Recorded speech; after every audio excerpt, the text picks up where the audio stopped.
একজন মানুষ সারা জীবন শত শত শিক্ষার্থী গড়ে তোলেন, কিন্তু প্রশ্ন হলো, যিনি একটি জাতির ভবিষ্যৎ গড়েন সেই শিক্ষক কি তার প্রাপ্য সম্মান পান? শিক্ষকদের অবমূল্যায়ন কি আজকের সমস্যা, নাকি এর শিকড় লুকিয়ে আছে আমাদের ঔপনিবেশিক ইতিহাসে? স্বাধীনতার পর সেই বাস্তবতা কতটা পরিবর্তন হয়েছে? ব্রিটিশ শাসনামলে গড়ে ওঠা শিক্ষানীতি কিভাবে বদলে দিয়েছিল শিক্ষকের সামাজিক অবস্থান? একজন শিক্ষক একদিন বলেছিলেন, আমার সংসার দাঁড়িয়ে আছে তিনটি পায়ার উপর, একটি বেতন, একটি ধার দেনা, আর একটি সৃষ্টিকর্তার ভরসা। প্রশ্ন হলো, স্বাধীনতার অর্ধ শতাব্দী সময় পরও সেই বাস্তবতা কি সত্যিই বদলেছে? ইতিহাসের গভীরে, সংবিধানের আলোকে আর তথ্যের ভিত্তিতে আমরা খুঁজে দেখি ঘটনার অন্তর্নিহিত সত্য। আমি রতন, আপনি দেখছেন রতন ইনসাইট ফেসবুক পেজ ও ইউটিউব চ্যানেল।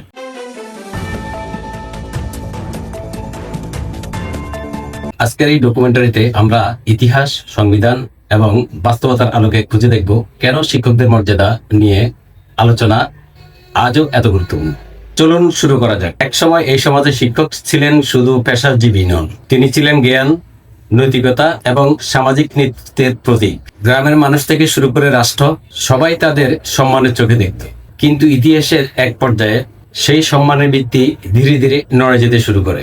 পরিবর্তিত হয় শিক্ষা ব্যবস্থার লক্ষ্য, বদলে যায় শিক্ষকদের অবস্থানও। ব্রিটিশ শাসনামলে শিক্ষকতা ধীরে ধীরে এমন একটি পেশায় পরিণত হয় যে এখানে সমাজ গঠনের গুরুত্বপূর্ণ দায়িত্ব থাকলেও আর্থিক নিরাপত্তা ছিল সীমিত। বিভিন্ন ঐতিহাসিক বিবরণে সেই বাস্তবতার প্রতিফলন দেখা যায়। এই সময়ের একটি লোককথা মানুষের মুখে মুখে শোনা যায়, যদিও এর ঐতিহাসিক সত্যতা নিশ্চিত নয়, তবুও এটি শিক্ষকদের জীবন সংগ্রামের প্রতীক হয়ে আছে। স্বাধীনতার পর কতটা বদলেছে বাস্তবতা? 1971 সালে স্বাধীনতার পর বাংলাদেশের শিক্ষা ব্যবস্থা নতুনভাবে গড়ে তোলার উদ্যোগ নেওয়া হয়।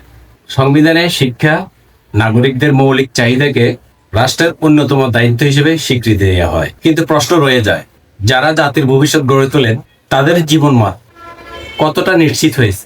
একজন শিক্ষকের কাজ শুধু পাঠ্য বই পড়ানো নয়, তিনি একজন পরামর্শদাতা, চরিত্র গঠনের কারিগর এবং ভবিষ্যৎ নাগরিক তৈরির অন্যতম প্রধান পথ প্রদর্শক। এই পরিবর্তনের শুরু হয়েছিল ব্রিটিশ ঔপনিবেশিক শাসনের সময়। শিক্ষা তখন আর কেবল জ্ঞান চর্চার মাধ্যম ছিল না, বরং প্রশাসনিক প্রয়োজন পূরণের একটি উপায়ে পরিণত হয়।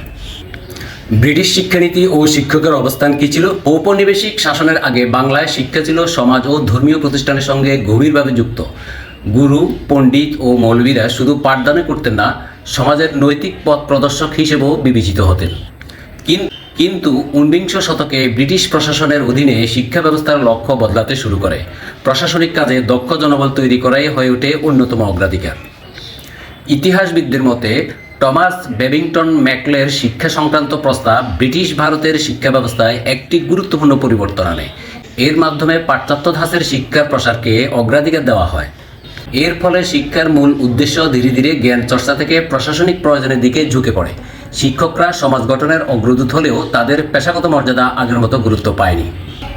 একই সময়ে ইউরোপীয় ও দেশীয় শিক্ষকদের সুযোগ সুবিধার মধ্যে পার্থক্য নিয়ে বিভিন্ন ঐতিহাসিক গবেষণায় আলোচনা পাওয়া যায়। বেতন, বাসস্থান এবং কর্মপরিবেশের ক্ষেত্রেও বৈষম্যের উল্লেখ রয়েছে। এই নীতিগত পরিবর্তনের দীর্ঘমেয়াদী প্রভাব শুধু শিক্ষকদের জীবনেই নয়, সমাজে শিক্ষা ও জ্ঞান চর্চার মূল্যায়নের উপরও পড়তে শুরু করে। লোককথায় বলা হয়, একদিন এক ব্রিটিশ কর্মকর্তা একজন শিক্ষকের বেতন জানতে চান। অঙ্কটি শুনে তিনি বিস্মিত হয়ে প্রশ্ন করেন, এত কম আয়ে আপনি সংসার চালান কিভাবে? শিক্ষক কোনো উত্তর না দিয়ে পাশে রাখা একটি 3 পায়ার কাঠের টেবিলের দিকে ইশারা করেন। তারপর তিনি বলেন, আমার সংসারও এই টেবিলের মতো 3টি পায়ের উপর দাঁড়িয়ে আছে, একটি বেতন, একটি ধার দেনা আর অন্যটি সৃষ্টিকর্তার ভরসা।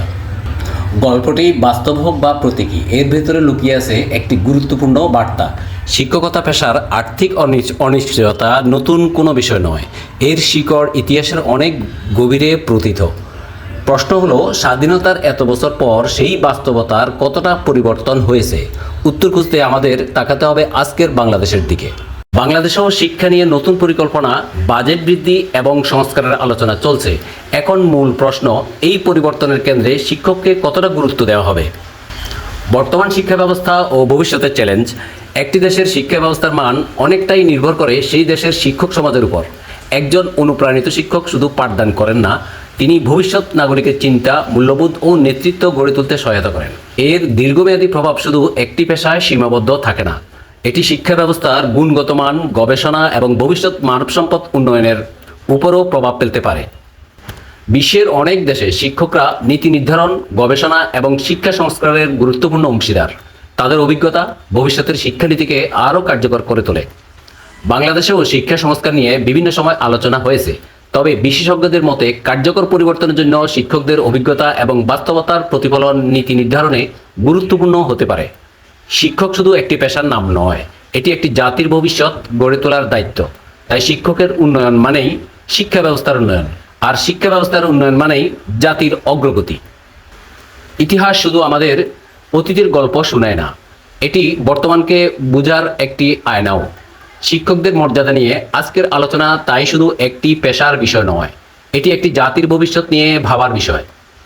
যে জাতি তার শিক্ষককে সম্মান করে সেই জাতি জ্ঞানকে সম্মান করে, আর যে জাতি জ্ঞানকে সম্মান করে তার উন্নয়নের ভিত্তি হয় আরও শক্তিশালী। শিক্ষকদের ন্যায্য মর্যাদা, পেশাগত উন্নয়ন এবং নিরাপদ কর্মপরিবেশ নিশ্চিত করা শুধু শিক্ষকদের জন্য নয়, এটি ভবিষ্যৎ প্রজন্মের জন্য একটি বিনিয়োগ।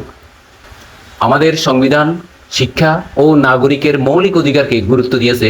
সেই লক্ষ্য বাস্তবায়নে শিক্ষক, শিক্ষার্থী, অভিভাবক এবং রাষ্ট্র সবার সম্মিলিত ভূমিকা প্রয়োজন। বন্ধুরা, শিক্ষকদের মর্যাদা নিয়ে আপনার মতামত কি? ইতিহাসের এই দীর্ঘ যাত্রা থেকে আমরা কি শিক্ষা নিতে পারি? আপনার ভাবনা কমেন্ট বক্সে মন্তব্য করে জানাতে পারেন। যদি এমন তথ্যভিত্তিক ও বিশ্লেষণধর্মী ভিডিও ভালো লাগে তাহলে লাইক, কমেন্ট, শেয়ার করে পাশে থাকুন। ধন্যবাদ সবাইকে। আসসালামু আলাইকুম।